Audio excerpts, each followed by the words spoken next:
2 દિવસ પૂર્વે બ્રહ્માકુમારી પરિવારના માઉન્ટ આબુ ખાતેના સેન્ટરમાં સેવક પ્રસાદમાં કોઈ તત્વ મેળવી બેશુદ્ધ કરી અઘટિત પોતાની સાથે કર્યું હોવાના સીધા આરોપ લગાવનાર ગુજરાતી ફિલ્મ અભિનેત્રી પલ્લવી પાટીલ ચર્ચામાં આવી છે।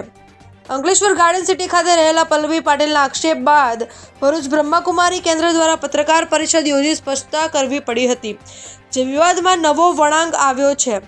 ગુજરાતી આલ્બમમાં સૌ પ્રથમ બ્રેક આપનાર ગુજરાતી અભિનેતા, નિર્માતા અને નિર્દેશક અને સામાજિક અગ્રણી હરીશ જોગરાણા દ્વારા બ્રહ્માકુમારી સામે આક્ષેપ બાબતે મેસેજ કરી ખોટું કરી રહી હોવાનું કહેતા કેસમાં ફસાવી દેવાની ધમકી આપી હોવાની ફરિયાદ બી ડિવિઝન પોલીસ મથકે કરી છે।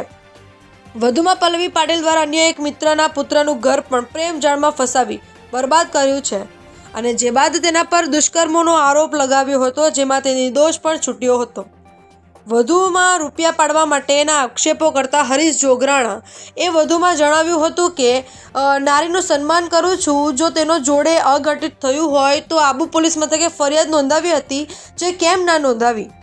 વધુમાં ગુજરાતી ફિલ્મ છોડી તે પોર્ન ફિલ્મમાં કામ કરતી હોવાના ખુલાસા સાથે પલ્લવી પટેલ સામે અનેક ગંભીર આક્ષેપ પોલીસ ફરિયાદ બાદ પત્રકાર પરિષદ યોજી લગાવી હતી। નમસ્કાર, મારું નામ હરીશ જોગરાણા છે। હું ગુજરાતી ફિલ્મ અભિનેતા, નિર્માતા, લેખક અને નિર્દેશક છું, તેમજ સામાજિક સંસ્થાઓ સાથે સંકળાયેલ છું।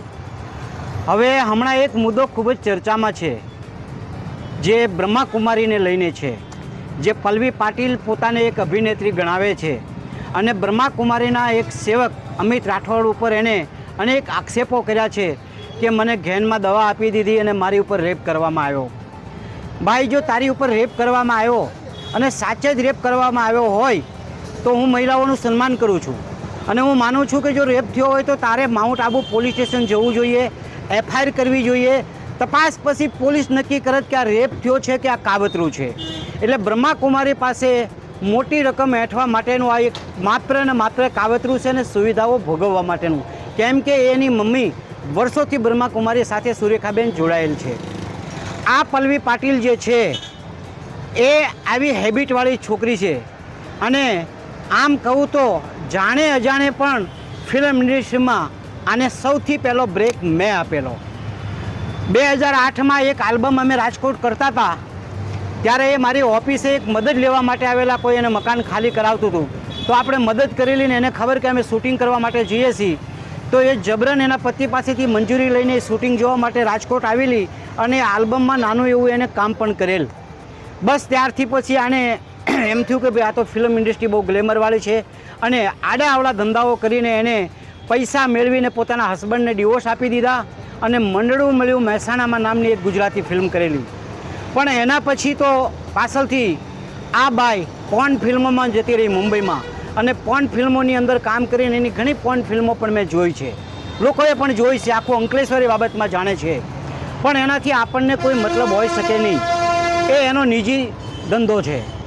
પરંતુ બનાવ બન્યો એવો કે 2015માં મારા એક મિત્ર રાજુભાઈ, એની દીકરીના લગ્ન સુમિત વસંતલાલ પંચાલ સાથે થયેલા, એટલે આ બાઈએ સુમિત વસંતલાલ પંચાલને ફસાવ્યો, જે સુમિત વસંતલાલ પંચાલ 2 બાળકોનો પિતા હતો અને કીધું તું મારી સાથે લગ્ન કર। હવે ઓલરેડી પેલો મેરિડ હતો, પણ આ બાઈ સમજીને અને એની પાછળ પડી, બંનેને બોલાવીને મેં સમજાવ્યા પણ સમજેલ નહીં અને છેલ્લે સુમિત વસંતલાલ પંચાલની પત્નીએ સુમિત વસંતલાલથી ડિવોર્સ લઈ લીધા, એનું ઘર તૂટી ગયું। આ ઘર તોડવા માટે જવાબદાર આ પલ્લવી પાટીલ હતી। ત્યારે અમને એમ થયું કે આ જે થઈ રહ્યું છે બહુ જ ખોટું થઈ રહ્યું છે, એને શરૂઆત મારે ત્યાંથી કરી હતી। હવે એના પછી થોડા જ સમયમાં સુમિત વસંતલાલ પંચાલ ઉપર રેપનો કેસ આ બાએ દાખલ કર્યો અંકલેશ્વર GIDC પોલીસ સ્ટેશનમાં। આ એની FIR અને જજમેન્ટની કોપીઓ મારી પાસે છે, એ હું બધાને આપીશ। અને એના પછી લગભગ મહિના 2 મહિના સુમિત વસંતલાલ પંચાલ જેલમાં રહ્યો, એન કેન પ્રકારે બિચારો જામીન પર છૂટ્યો, એના બાપનું નામ પણ એ કેસમાં ઢસેડ્યું, જે આ કેસ દરમિયાન મૃત્યુ પામેલ। એટલે આ બાઈ યાને કે પલ્લવી પાટીલ ઉર્ફે રાધા નિકમ, જેનો પતિ ગણેશ નિકમ એને છોડીને હંમેશના માટે દુબઈ, આ બાઈ આવા ધંધા કરવાની ટેવાયેલી છે। મંદિરો, ધાર્મિક સંસ્થાઓ અથવા તો કોઈ એકલ દોકલ માણસોને એ શિકાર બનાવીને એની પાસેથી રકમ હેઠવી અને લોકોને બ્લેકમેલ કરવા આનો ધંધો છે। મને એમ થયું કે મને ઓળખે છે, ચાલો હું એને સમજાવું, એટલે મેં એને ફોન કર્યો ફોન કર્યો એટલે એને મને પણ ધમકી આપી ટેક્સ્ટ મેસેજ કરીને કે હવેથી જો મને ફોન કર્યો તો તને પણ કેસમાં ફસાવી દઈશ.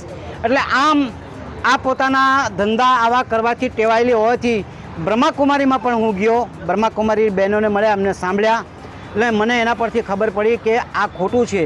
અને દુઃખની વાત એ છે કે ભરૂચ જિલ્લામાં અનેક રાજકીય પક્ષો, અનેક પાર્ટીઓ જે ધાર્મિક સંસ્થાનોના નામ પર વોટ લઈને ચૂંટણીઓ જીતે છે, એકમાત્ર ડીકે સ્વામીને બાદ કરતાં કોઈ પણ વ્યક્તિએ આ ધાર્મિક સંસ્થા બ્રહ્માકુમારીનો હજી સુધી એપ્રોચ કર્યો નથી. હું કહું છું કે આ જે રાજકીય પાર્ટીઓના નેતાઓ છે એમને પણ જઈને બ્રહ્માકુમારીની બહેનોને આશ્વાસન આપવું જોઈએ, કારણ કે તેઓ બહુ ડરેલા છે, તેઓએ આવું કંઈ જોયું નથી, એટલે એમને મદદ કરવી જોઈએ. અને એ જ આશયથી આ પલ્લવી પાટીલના વિરુદ્ધમાં આ પ્રેસ કોન્ફરન્સ આજે મેં કરી છે, કેમ કે એને ઉઘાડી પાડવી બહુ જરૂરી છે, નહીં તો આવા અનેક બનાવો બનશે. અને થોડા સમય પહેલાં પોતાના પડોશીની સાથે પણ વારંવાર ઝઘડા કરતી ગાર્ડન સિટીમાં એને કારો સળગાવી દીધેલી, એની પણ અંકલેશ્વર જીઆઈડીસીમાં એની સામે એફઆઈઆર થયેલ છે. એ આપ મીડિયાના લોકો, અંકલેશ્વરના લોકો, ભરૂચના લોકો બધા જાણે જ છે.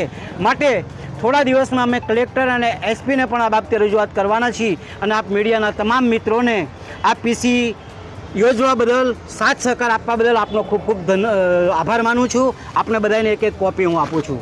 જય હિન્દ.